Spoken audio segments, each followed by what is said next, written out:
Hello everybody, today we're speaking to Jens Stoltenberg, the Secretary General of NATO.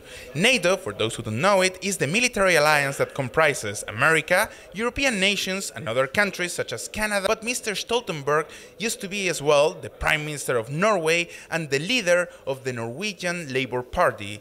During his administration is when Norway modernizes its army and entered into the F-35 program. Let's get started.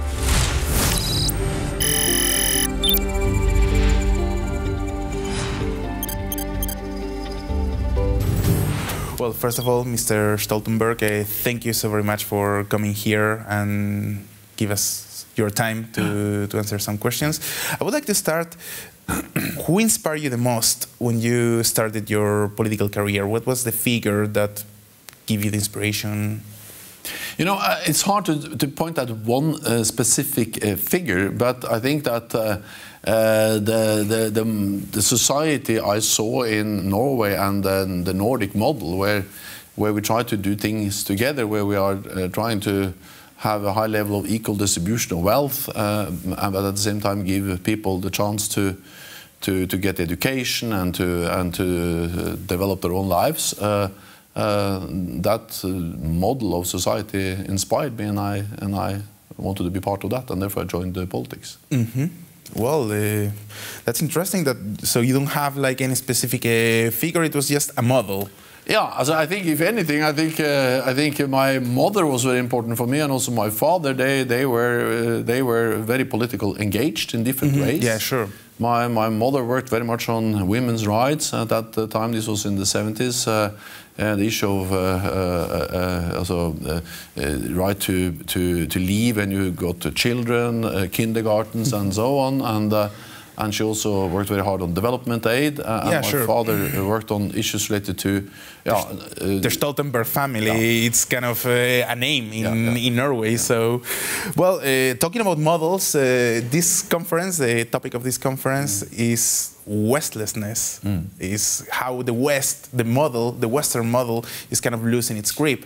So I would like to ask you, what's the role of a Western military alliance in a Westless world? Well, the role or the task of NATO is to preserve peace. So the reason why NATO exists is to prevent war. We were established together with the European Union after the Second World War to make sure that nothing like that happened again. And NATO's task is not to fight the war, but to prevent the war. Our task is not to provoke a conflict, but to deter. Sure, deter the conflict. And the whole idea is that as long as we send a clear message to any potential adversary, that if one NATO ally is attacked, the whole alliance will come and respond and defend that ally, then no one attack us. Sure. And that's the best way to prevent the war. Well, actually, that's a point where I would like to take you, because, okay, I'm gonna go straight. Is Trump dividing NATO? President Trump has a different style than some other political leaders, but you have to remember that NATO is an alliance of 29 different nations with different history, different geography from both sides of the Atlantic, with different political parties in government, and of course there are differences. We are different. Yeah, but I'm talking about, for example, when America now started this bilateral agreement with Poland, and at the same time, Donald Trump was kind of threatening of Germany with retiring the troops from Germany. I don't know, but doesn't it sound a little bit like a punishment to the country that didn't meet the budgetary requirements, and a reward to those who do? But the reality is that the United States is increasing their presence in Europe, also in Germany, and just as we speak, we have a big exercise called Defend Europe 20. And in this exercise, the United States deploys from the United States, also bringing over the Atlantic, 20,000 US troops. That's the biggest number in decades. So the reality on the ground is that actually Europe and North America are doing more together. The United States is increasing their presence in Europe with more exercises, with more infrastructure, with more pre-positioned equipment, and European allies are stepping up. So yes, there are differences on climate change and trade and the Iran nuclear deal and many other issues, but when it comes to our core task, we have proven that despite disagreements and differences, we are able to deliver on that, protect and defend each other. But actually, yeah, you say that the differences don't matter when it comes to military or defense, but okay, another example, we have Turkey and Greece. They are both NATO members. They don't really have good relationships within each other, and the tension is increasing, especially in the Mediterranean, territorial tensions. Doesn't that affect the stability of NATO when two members are... So first of all, both Turkey and Greece are highly valued NATO allies, and they contribute to NATO in many different ways. With maritime capabilities, help us in the... sure, with a great army, a big army. So both of them are important. Second, they sit around the same table in NATO every day, and we make decisions on stepping up the fight against terrorism, or improving our cyber defenses, or declaring space as a new operational domain. So Turkey and Greece deliver together in NATO every day. Then there are also some differences between Turkey and Greece, and of course I'm not saying that these differences are so easy to solve, but I'm saying that these differences have not made it impossible for NATO to deliver and for Greece and Turkey to work together in NATO. And the latest example is how we address the migrant and refugee crisis. We have the NATO presence in the Aegean Sea, where we have Turkish ships, Greek ships, NATO ships, also all from other NATO countries, working together to make sure that we implement and follow up the agreement between Turkey and the European Union on the migrant crisis. Sure, I mean, that's a good example of cooperation, but how about the weaponry? When Turkey just, I think it was this year, when they signed an agreement to buy S-400 from Russia. I mean, Russia is like the classical antagonist of NATO. I'm not saying we are confronting them all the time, but they are like our antagonist. They are buying weaponry from them. Well, first of all, that's a national decision. It's not for NATO to decide exactly what kind of equipment different allies buy. But I have expressed my concerns about the consequences of the Turkish decision.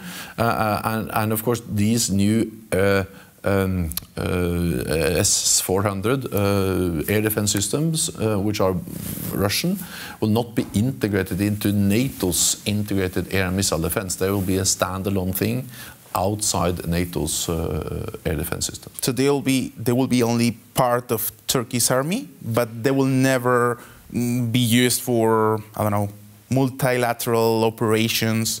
So we have something we call integrated NATO air and missile defense, where we have, different batteries, we have radars, we have planes, and all of these operate together. They share information, they share situation awareness, they share the same radar picture. So we can use land-based air defense batteries, we can use planes, we can use drones, we can use satellites, and all of this working together in protecting NATO airspace. This is very advanced, very technologically advanced systems, integrating a lot of information and protecting NATO airspace.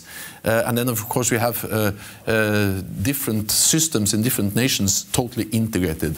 So what I'm saying is that the Russian S-400, which will then be deployed in, or which Turkey has acquired, will not be part of that, will not be integrated into the integrated... Sorry to interrupt you for a moment, but I'm just curious.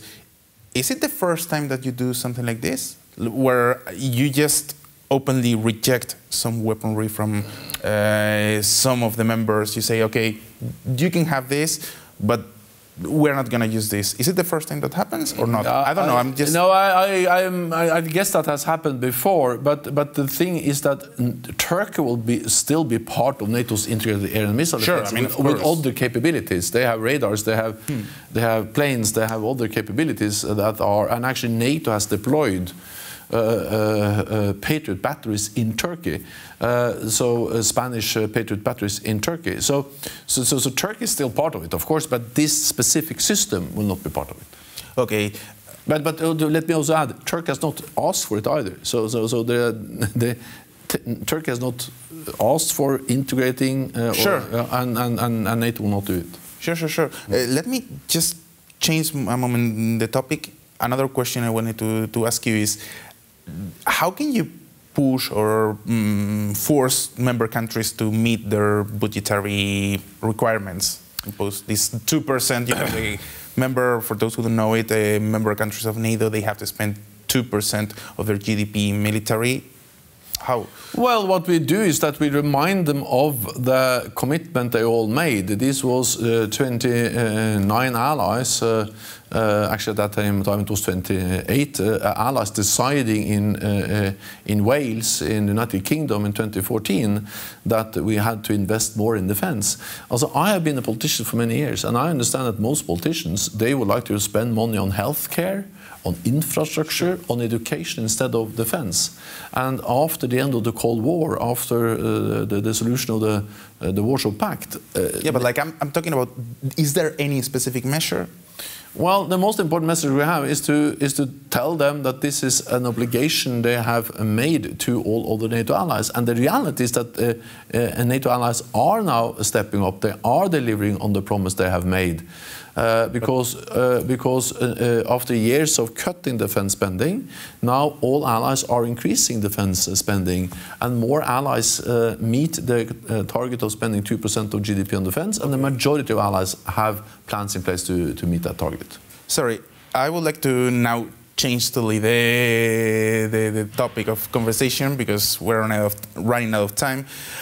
Look, I'm a YouTuber and I see every day how there is like a generational clash between the younger generations who trust more social media or platforms like YouTube more than traditional TV, and the more, say, senior generation that likes, they don't trust social media. They definitely rely more on legacy media because they think YouTubers will lack the accuracy that the traditional newspapers or TV has. So I would like to open a little bit of a discussion here in this conference, and I would like, is there something that you would like to know about a YouTuber or a online media, a new media?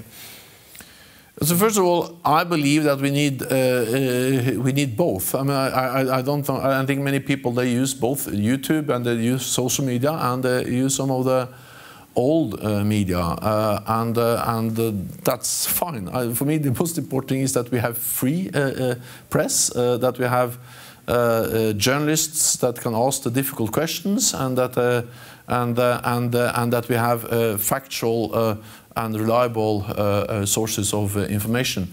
Whether that comes in a YouTube video or in the social media or Facebook or Twitter, or whether it comes in an old newspaper, to be honest, that doesn't matter so much for me. And you're right, different generations, they are attached to different kinds of media, and I think that's very part of a change, development, and I welcome change and development. Well, thank you anyway for answering these questions to the new media, because I think that's very should be a good model for other politicians, perhaps. Well, to wrap up this conversation, I would like to get a little bit more personal. I have a question that some of the people in our audience they were asking us. If there is, it's very personal, but I would like to. I take some time to answer if you want. If there is a war now and it's threatening you and your family, what would you do? So first of all, the fact that we are talking about that just reminds us of how horrible and bad war is. I have not ever lived in a country that has suffered under war, but my parents and also my grandparents, they lived in Norway during the Second World War. And my grandfather was a prisoner of war. He fought in Norway during the war, and they have told me so much about, you know, the horrors, the fear they felt. So of course I will be concerned about my own family and how to protect them. And for me, this just makes it even more important to do my daily work, because my daily work as Secretary General in NATO is to prevent that from happening.